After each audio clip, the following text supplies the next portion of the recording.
السلام علیکم جی، کیا حال چال ہیں سب کے؟ امید ہے سب ٹھیک ٹھاک ہوں گے۔ شروع اللہ کے نام سے جو بڑا مہربان نہایت رحم کرنے والا ہے۔ حاضر ہوں جی آپ کے لیے نیو ویڈیو میں۔ اور کل جو میں نے حضرت اویس کرنی رحمۃ اللہ علیہ کے بارے میں کچھ واقعات آپ کو سنایا، وہ ان کی تو کافی زیادہ واقعات ہیں، مطلب کہ کافی لمبا ان کے بارے میں ذکر کیا گیا، کیونکہ حضور پاک صلی اللہ علیہ وآلہ وسلم بھی ان کو بہت پسند کرتے تھے، اور کیونکہ وہ اپنی نابینا ماں کی خدمت کرتے تھے اور انہوں نے ساری زندگی اسی کام میں ہی گزار دی۔ اور حالانکہ اپنی ماں کی خدمت کرنا اور اس کے باوجود اللہ تعالیٰ کی عبادت کرنا سے وہ کبھی بھی قاصر نہیں رہے، کبھی بھی پیچھے نہیں ہٹے، اور سارا دن رات وہ عبادت ہی کرتے تھے، حالانکہ دوسرے کام بھی سر انجام دیتے تھے۔ ہمارے پاس تو اتنا ٹائم ہی نہیں ہوتا، اگر ہم ایک کام میں لگ جائیں تو دوسرا کام اگر آ جائے تو وہ کہتے ہیں کہ یار یہ کیا مصیبت بن گئی ہے، ایسے ویسے، مطلب کہ کوئی نہ کوئی بہانہ ڈھونڈتے رہتے ہیں۔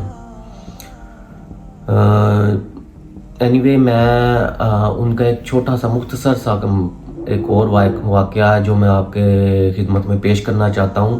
کوئی غلطی ہو جائے تو معافی چاہوں گا۔ تو شروع کرتے ہیں۔ بسم اللہ الرحمن الرحیم۔ ایک دفعہ حضرت اویس کرنی رحمۃ اللہ کے پاس ایک دفعہ حضرت اویس کرنی رحمۃ اللہ علیہ نے صحابہ کرام کا ذکر فرمایا۔ اللہ فرمایا رضی اللہ عنہم اجمعین، اور ربی کہتے ہیں کہ میں نے آپ کے شوق زیارت میں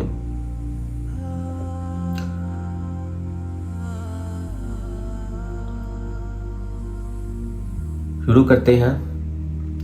رضی اللہ عنہم اجمعین، اور ربی کہتے ہیں کہ میں آپ کی شوق زیارت میں حاضر ہوا تو آپ فجر کی نماز پڑھ رہے تھے۔ جب آپ کو نماز سے فراغت ہوئی وظیفہ شروع کیا، یہاں تک کہ ظہر کا وقت آ گیا۔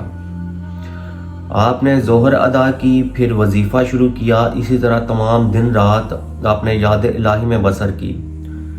3 شب روز میں آپ کو اسی طرح دیکھتا رہا، اور آپ نے کھایا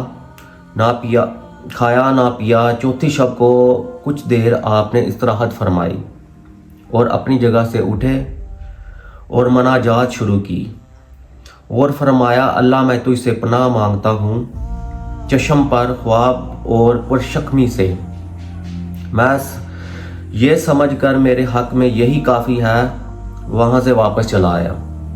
اور اہل تاریخ آپ نے حالات میں لکھتے ہیں کہ آپ شب کو استراحت نہیں فرماتے تھے اور کہا کرتے تھے یہ رات بنائی گئی ہے سجدہ کرنے واسطے، رکوع کرنے واسطے اور قیام کرنے واسطے، اور شب کو آپ عبادت فرماتے۔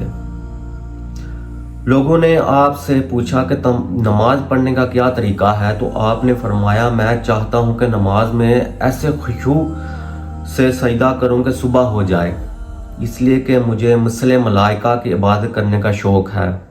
مطلب کہ جس طرح ملائکہ جو اللہ تعالیٰ کے جو فرشتے ہیں وہ جس طرح وہ کرتے ہیں عبادت، ان کی تو پتہ ہی نہیں ہمیں۔ آپ سے پوچھا گیا کہ خشوع کس کو کہتے ہیں؟ فرمایا ایسی بے خبری کو کہ اگر اس پر نیزہ مارا جائے اثر محسوس نہ ہو، مطلب کہ اس طرح بندہ اپنی عبادت میں گم ہو کہ اس کے پاس کیا ہو رہا ہے کیا نہیں ہو رہا اسے علم ہی نہ ہو، بس وہ اپنی جو عبادت کر رہا ہے اسی میں ہی مگن رہے۔ آپ سے لوگوں نے پوچھا کہ آپ کس حالت میں رہتے ہیں؟ فرمایا ایسے شخص کی کیا حالت پوچھتے ہو جو صبح اٹھتا ہو اور اسے شب تک زندہ رہنے کی امید نہ ہو۔ لوگوں نے پوچھا آپ کا کام کس طرح کا ہے آپ کا کام؟ فرمایا بے سر و سامان اور راہ کی رازداری میں کام کیا اچھا ہو سکتا ہے۔ آپ فرمایا کرتے تھے اگر انسان عبادت الہی ملائکہ کے برابر کرے، اللہ پر اسے قبول نہ کرے گا جب تک انسان کو اللہ پر بھروسہ نہ ہو۔ مطلب جتنی مرضی عبادت کر لیں، جب آپ لوگوں کو اللہ پر بھروسہ ہی نہیں تو وہ اللہ اس کو قبول نہیں کرے گا۔ مطلب اب ایک تقوی ہونا چاہیے، ایک یقین ہونا چاہیے عبادت میں جس کی آپ عبادت کر رہے ہو۔ لوگوں نے پوچھا خدا پر بھروسہ کرنے کا کیا طریقہ ہے؟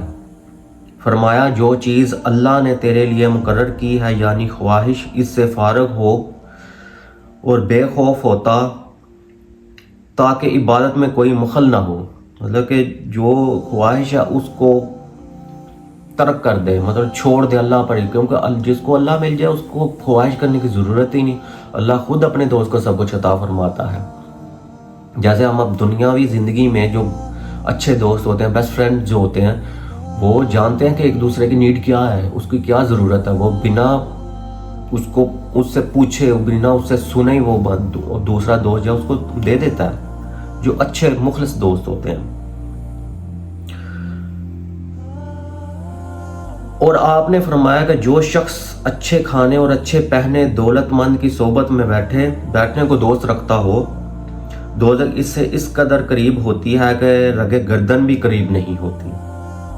اللہ اکبر۔ لیکن قصہ مختصر یہ تھا جو حضرت اویس کرنی اور دوسرے رحمت اللہ علیہ اور دوسرے جو اولیاء کرام ہیں ہمارے، وہ اللہ کو کی عبادت کے علاوہ کچھ سوچتے ہی نہیں تھے۔ وہ یہ جو دنیاوی چیزیں ہیں ان کے بارے میں انہوں نے سوچنا ہی نہیں، نہ وہ سوچتے تھے، کیونکہ وہ چاہتے تھے قرب الہی ہمیں مل جائے۔ اور اسی میں کیونکہ وہ کہتے ہیں کہ یہ جو زندگی ہے یہ تو فانی ہے، اس نے ختم ہو جانا ہے، اس کے بعد جو حالات ہوں گے، حالانکہ جو صحابہ کرام تھے حضور پاک صلی اللہ علیہ وآلہ وسلم کے قریبی صحابہ کرام، وہ بھی حالانکہ ان کو جو کہتے ہیں کہ صحابہ کرام جو ہوتے ہیں ان پہ جنت واجب ہوتی ہے، اور وہ بھی ڈرتے تھے کہ ہم سے کوئی ایسا گناہ سرزد نہ ہو جائے جس کی وجہ سے ہم دوزخ میں چلے جائیں۔ حالانکہ ان کو پتہ ہے کہ جو آپ کو بھی جانتے ہیں کہ جنہوں نے حضرت محمد صلی اللہ علیہ وآلہ وسلم کو دیکھا ہے، ان کے نقش قدم پر چل رہے ہیں، ان پہ جو جنت ہے واجب ہے اور جنت کا وعدہ کیا گیا ان سے۔ تو یہ پھر بھی ان کو اتنا خوف طاری ہوتا تھا کہ ہم سے کوئی ایسا گناہ نہ سرزد ہو جائے کہ ہم سارے گناہ جو ہماری نیکیاں ہیں وہ زائل ہو جائیں۔ تو ہمارا تو آج کل کے جو دور چل رہا ہے اس میں فحاشی اور مطلب کہ چھوٹے چھوٹے بچے، چھوٹی چھوٹی لڑکیاں غلط باتیں، غلط کام کر رہے ہیں، فیشن سمجھا ہوا ہے کہ جی یہ ہم کام نہ کریں گے تو ہماری کوئی عزت نہیں ہے۔ مطلب کہ اس طرح کے حالات بنے ہوئے ہیں کہ وہ ایک دوسرے کو دیکھا دیکھی نا فحاشی اور غلط کام پھیل رہے ہیں، اور اگر کوئی بندہ سیدھے رستے پہ جا رہا نا تو اس کو سمجھتے ہیں کہ جی یہ تو ایویں ہی ہے، مطلب کہ یہ تو کوئی سائیں لوگ ہے، اس کو تو پتہ ہی نہیں ہے دنیا کا، اگر کوئی بات زیادہ نہیں کرتا، مطلب کہ جو ہوتا ہے مطلب کہ دوستوں میں زیادہ نہیں بیٹھتا تو کہتے ہیں کہ یار یہ تو گھر سے باہر ہی نہیں نکلتا۔ اپنی اپنی سوچ ہوتی ہے بندے کی، لیکن آج کل جو دور چل رہا ہے اس میں صرف فتنہ ہی فتنہ ہے اور کچھ نہیں ہے۔ آپ بھی جانتے ہیں کہ یہ جو ہو رہا ہے یوٹیوب پہ آئے دن کوئی نہ کوئی ویڈیو وائرل ہوتی ہے، ٹک ٹاک پہ وائرل ہوتی ہے، یہ کیا ہو رہا ہے؟ آج سے 20-25 سال پہلے جب یہ موبائلز جو اینڈرائڈ اور آئی فون چل رہے ہیں، ان میں تو اس طرح کے موبائل نہیں تھے اور کوئی ایسا کام نہیں تھا۔ آج کل تو سر عام کھلے عام ہو رہا ہے، مطلب کہ یہ کس طرف جا رہے ہیں مسلمان۔ اللہ تعالیٰ ہم پر رحم کرے، ہمیں اپنے حفظ و امان میں رکھے اور ہمیں ہدایت دے زیادہ سے زیادہ، اور اس طرح کا بنا دے جس طرح وہ چاہتا ہے، نہ کہ اس طرح کا جس طرح ہم چاہتے ہیں، اور ہماری مغفرت کرے۔ تو خوش رہیں، شاد رہیں، آباد رہیں، گھر والوں کا خیال رکھیں اور اپنی عزت کا خیال رکھیں، اور میرے چینل کو لائک کریں، شیئر کریں، سبسکرائب کریں۔ اگر اچھا لگتا ہے وہ بھی بتائیں، برا لگتا ہے تو وہ بھی بتائیں، کوئی غلطی ہے کوتاہی ہے تو کمنٹ سیکشن میں مجھے ضرور آگاہ کریں۔